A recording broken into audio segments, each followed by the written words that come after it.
Assalamualaikum warahmatullahi wabarakatuh. Nahmaduhu wa nusallimu ala rasul karim amma ba'du. Hadirin yang dirahmati Allah Subhanahu wa taala, kajian kita hari ini yaitu kita urai tentang 4 sifat hamba yang ada pada hamba ini. Bila ada 4 sifat pada seorang hamba ini, maka dia sempurnalah, maka dia akan mendapatkan keridhaannya Allah Subhanahu wa taala dan akan mendapatkan kunci untuk masuk surganya Allah Subhanahu wa taala.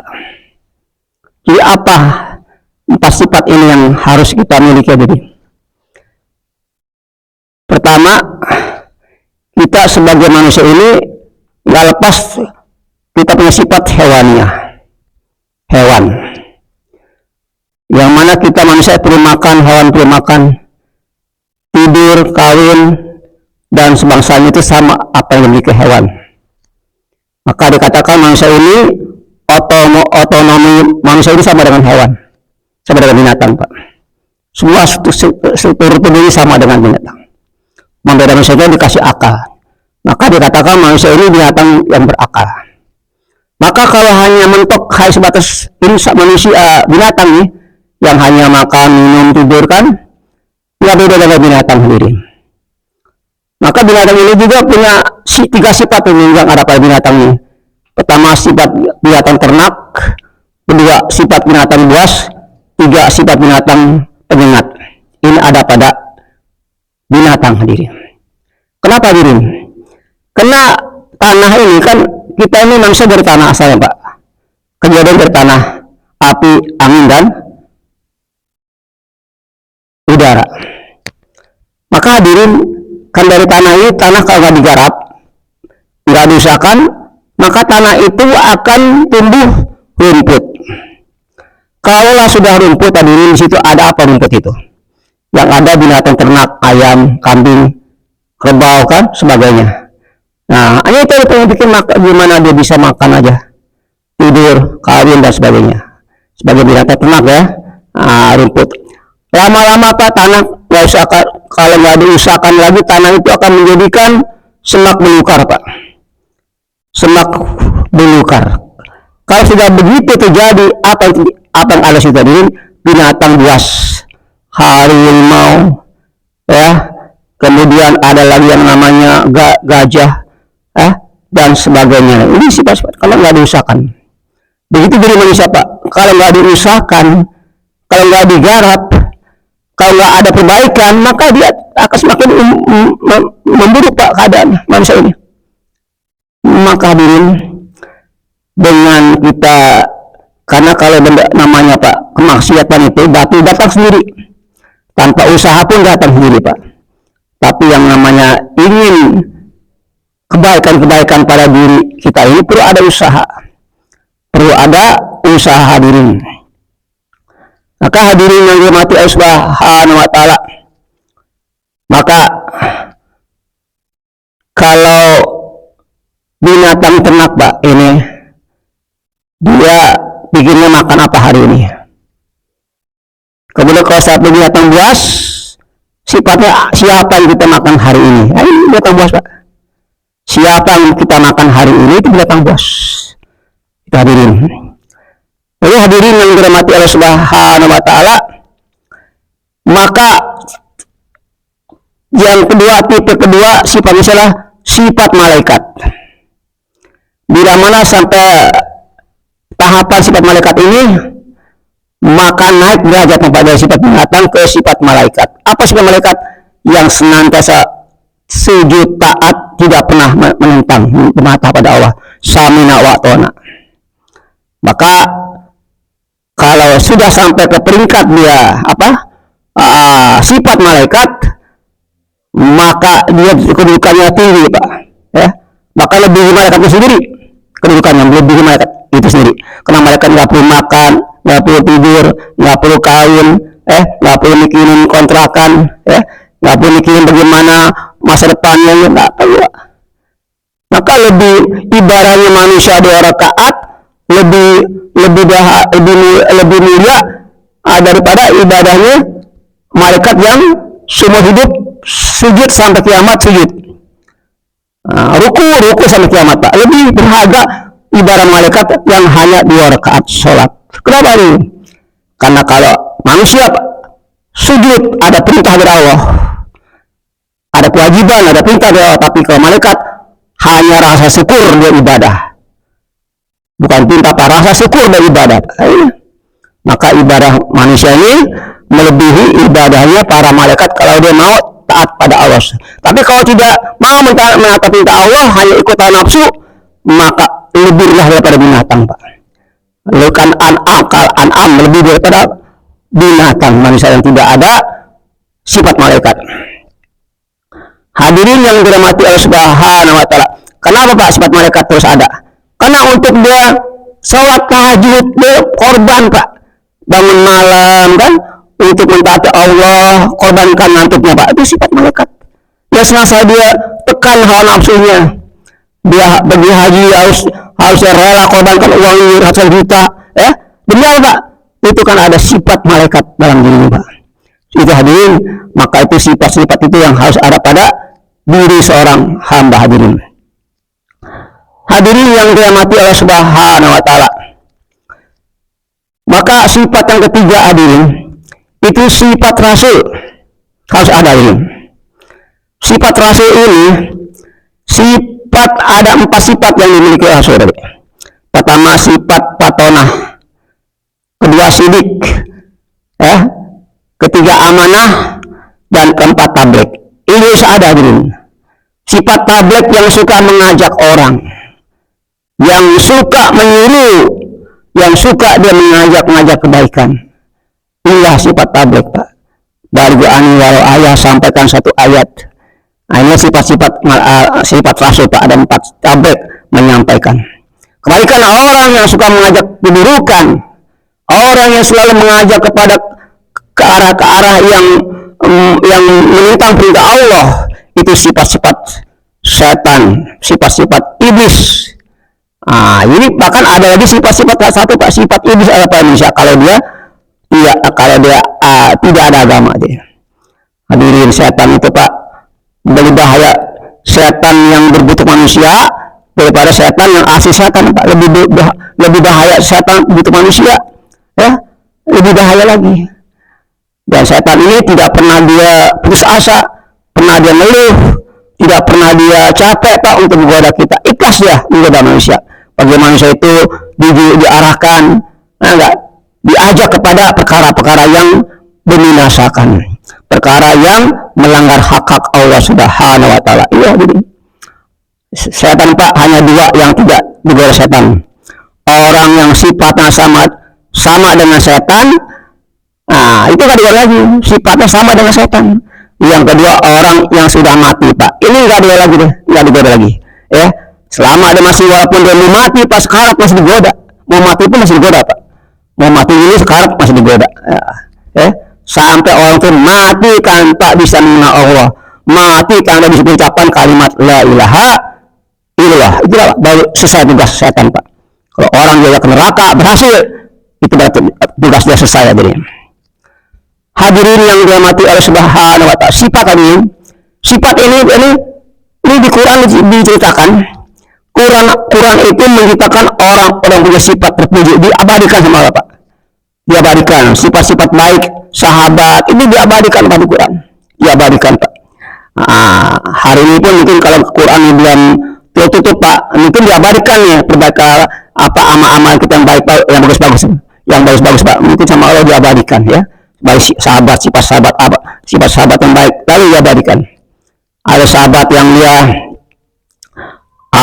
di masjid Nabi telah meminta kesediaannya sahabat untuk membawa tamunya ini ke rumahnya. Sahabat, lalu dia seorang sahabat yang dia punya sifat samina wa ta'ah, punya sifat siap. Dia nggak mikir bagaimana kelanjutan belakangnya, mati siap aja dah. Ya, begitu Nabi dia ada tawaran untuk membawa tamunya ke rumah, dia siap aja. Misal belakangan, bagaimana bisa nyanggup nggaknya, terserah, dia siap. Maka dibawalah kan ini tamu Nabi itu ke rumahnya. Begitu sampai ke rumahnya hadirin, maka bertanya istriku, ada gak satu piring itu tamu kita? Kata istrinya, tidak ada Abi, yang ada hanya untuk anak kita saja. Ini pun untuk anak kita sepiring ini. Maka kata suaminya, ya udah istriku, kau tiduri anak kita ini. Dan ketika aku makan dengan tamu, kau pura-pura betul lampu. Maka ketika aku makan, kau makan keadaan gelap, si tamu Pak hadirin makan yang ada isinya, si tuan rumah makan piring kosong Pak. Maka turunlah ayat hadirin ke orang itu Pak. Maka Nabi pagi-pagi tanya, wahai sahabatku, apa yang kau lakukan malam itu? Sehingga Allah mengatakan Allah mengatakan ini kisah ini kepada kamu. Maka itulah hadirin, langsung Allah jadikan itu sebagai contoh untuk kita hadirin, sehingga semua orang-orang yang baca surat itu maka semua ngalir Pak kepada orang itu. Semua apa yang dibaca surat yang asal dirinya perbuatan orang itu. Di antara mereka ada yang mengorbankan dirinya sendiri, walaupun diri sendiri membutuhkan. Ya, diri sifat hadirin, itu sifat itu perbuatan yang dilakukan terus-menerus. Itu sifat hadirin. Yang suatu amalan dilakukan terus-menerus menjadi sifat. Kalau sekali enggak akan sifat hadirin. Sifat itu amalan Bapak yang dilakukan terus-menerus menjadi sifat. Seperti air Pak, air yang mendidih ini, telur ini kalau kita hanya sebentar aja nggak bersifat Pak, sifat ini berubah. Tapi kalau terus saja sampai mendidih air, maka telur itu jadi matang Pak. Begitu Pak sifat juga, amal Pak, kerjakan terus menerus akan menjadi sifat. Dengan sifat itulah maka akan mendapatkan pertolongan Allah dalam amal tersebut. Itulah sifat tadi. Hadirin yang dirahmati Allah, kemudian dari sifat kedua sifat Nabi, yang pertama tabrek, yang kedua yaitu amanah. Inilah yang harus kita ada Pak, amanah ini yang kita harus sampaikan. Amanah ini Pak, masya Allah, kalau kita ini nggak sanggup ditunaikan, jangan kita terima Pak, bahaya ini amanah ini. Karena sifat orang munafik ini ciri-cirinya dia diamanahkan, dia melanggar, dia berjanji, janjinya dihianati, dia berkata bohong. Iya sifat munafik hadirin. Maka amanah itu kita jangan sampai, kita tuh kalau kita memang nggak bisa, jangan kita berani untuk menerima amanah tersebut tadi. Dan yang keempat yaitu kita bagaimana menerima itu dengan yang pertama amanah, tablek, kemudian yang satu lagi kita fakih.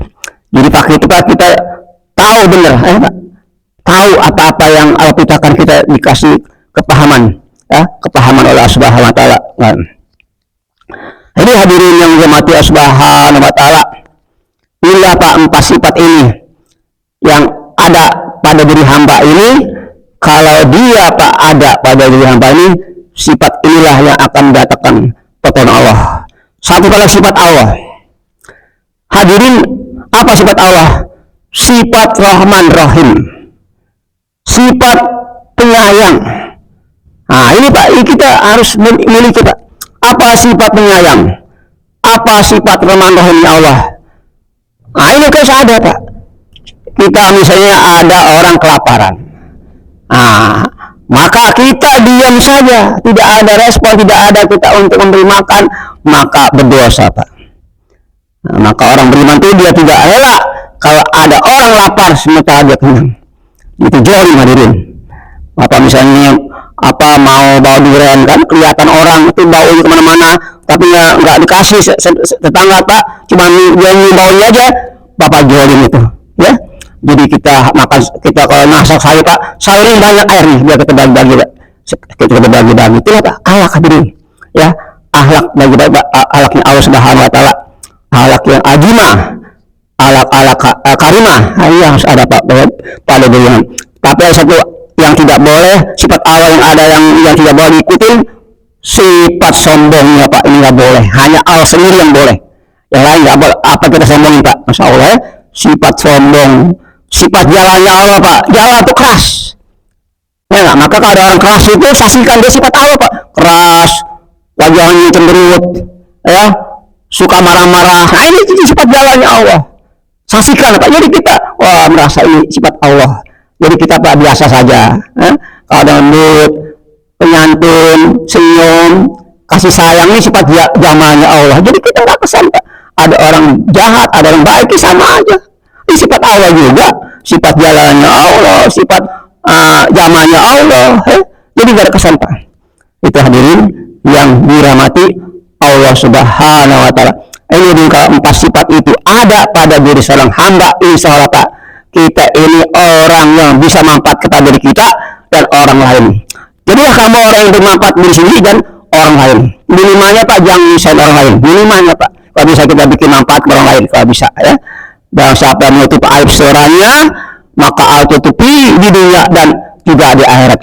Dan siapa suka membuka aibnya, maka Allah akan buka aibnya hingga di mana pun dia rasa malu akan Allah tampakkan Pak. Sampai nanti akhirat Allah akan tampakkan Pak.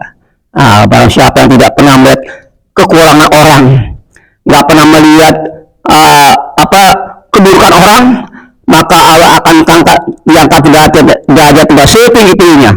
Ya, Allah angkat derajat setinggi-tingginya yang tidak ada pada orang lain Pak. Ini kalau kita tidak pernah melihat keburukan orang, tidak pernah melihat kekurangan orang lain, selalu dan bersangka baik pada orang. Inilah hadirin yang dirahmati Allah Subhanahu Wa Taala. Hadirin, ketahuilah Pak, kita sholat, kita bersedekah, kita ibadah ini tidak ada hubungan dengan surga Pak. Surga itu bukan ibadah kita, bukan, tapi dengan rahmatnya Allah Subhanahu Wa Taala. Jadi surga untuk apa? Surga itu bukan rahmatnya Allah, bukan karena ibadah yang kita kerjakan, tidak ada hubungan. Jadi apa fungsinya kita Pak? Kita nih sholat, puasa, zikir, tahajud, sedekah, untuk apa? Untuk meningkatkan kualitas mutu derajat di surga kita Pak. Ini tingkatan Pak ini. Ini Pak, satu sebawahnya Pak, Bapak satu orang sebawahnya 99, satu orang 100, itu beda satu aja Pak. Surganya laksana budi dan langit Pak. Ini satu sebawahnya Pak. Masya Allah, maka rugi Pak orang yang tidak sungguh-sungguh beramal ketika dunia. Ini semua ini waktu adalah amal Pak. Ini. Jadi Bapak bersedekah, Bapak berdakwah, Bapak tahajud untuk meningkatkan kadar Bapak di surga. Kalau surganya bukan ibadah kita, bukan Pak. Bukan karena ibadah kita. Malu Pak. Malu kita kalau ibadah kita surga nggak ada Pak. Bagi Bapak mau beli mobil Avanza, mobil apa namanya yang mahal, katakan Pajero. Bapak punya duit 100.000 mobil Pajero, ngaca dulu atuh. Beli 100.000 beli Pajero, paling beli 100.000 beli juga paling nggak sebungkus, 2 bungkus Kak Samsu kan. Ini nih. Tapi karena yang punya Pajero itu kasihan udah sehabis 100.000 nih saya kasih nih Pajero ke saya buat kamu nih. Karena kasihan Pak. Begitu kita sama Allah. Lima surga yang apa kita Pak nggak sebanding dengan surganya Allah Pak. Nggak sebanding Pak, Masya Allah. Nggak sebanding Pak dengan surganya Allah. Nggak sebanding Pak ya. Makanya kita selalu mengharap pada Allah, mengharap ridhonya Allah. Kalau Allah ridho Pak, cukup surga Pak. Satu amalan yang Allah ridho dengan amal tersebut cukup dengan kamu masuk surganya Allah. Satu amalan Pak. Kita nggak tahu Pak amal mana yang Allah ridho ini, kita nggak tahu Pak. Hanya Allah yang tahu Pak. Maka beramal selalu kontinu Pak. Beramal ini apalagi, yang istilahnya apalagi. Beramal Pak sebagai kuda Pak. Jangan dia ke belakang, ke depan aja. Jangan merasa cukup dengan apa yang kita sudah beramal. Jangan merasa apa yang belum kita amalkan, apa yang belum kita laksanakan beramal pada Allah itu Pak. Jangan hitung-hitung. Ini sebulan Pak. Puasa kan sebulan nih. Baru 3 hari dihitung. Hari yang ketiga, hari yang 10, hari yang 20. Dihitung-hitung, Masya Allah. Allah yang gak pernah ngitung dengan kita kan. Ini kita ngitung sama Allah. Masya Allah ya. Udah Pak. Jadi jangan kita suka menghitung-hitung ya. Nggak layak Pak, kita nggak pantas Pak ya. Dengan surganya SWT ya. Nggak pantas kita untuk kalau para walimah. Memang nggak ada lagi minta surga Pak. Minta surga walimah. Dia nggak minta lagi pahala. Dia nggak minta lagi surga, yang kita hanya ridho Allah Pak ya, yang kita hanya ridho Allah. Ini wali kita bukan wali ya, kita baru kelas ya, baru murid gimana adalah. Nah, jadi kita ini minimalnya kita mengharap ridhonya Allah SWT. Saya beramal ini hanya karena Engkau ya Allah, hanya karena Allahumma hadirin, dan kita juga harus bisa menekan nafsu kita. Barang siapa bisa menekan nafsu, maka jaminan surga. Ya, karena Allahumma ini ya Allah, ya Allah jauhkan Allahumma ini as'aluka ya Allah, aku minta ya Allah, fafajana ya Allah, jadikanlah aku ya Allah daripada nafsuku yang merajaiku ya Allah, malataki ini Bapak Farna ain, jangan sampai nafsuku merajaiku, walaupun satu detik kan bahaya din. Nafsu Pak merajai satu detik ke hati kita bahaya Pak. Nafsu ya, nafsu kepada orang yang alim jadi sombong, jadi bisa dia otak-otik ilmunya. Nafsu masuk ke orang hakim jadi nggak jujur, jadi nggak amanah dalam melaksanakan tugasnya dan seterusnya Pak. Ini bahaya Pak nafsu itu. Maka minta Allahumma latakini Bapak Farna ain, ya Allah jangan jadikan nafsuku merajaiku walaupun hanya satu detik. Nah ini Pak, maka surga dua langkah Pak, tekan nafsu, langkah kedua surga. Surga dua langkah ya, tekan nafsu, langkah kedua surga. Itu Pak, kan mudah ya.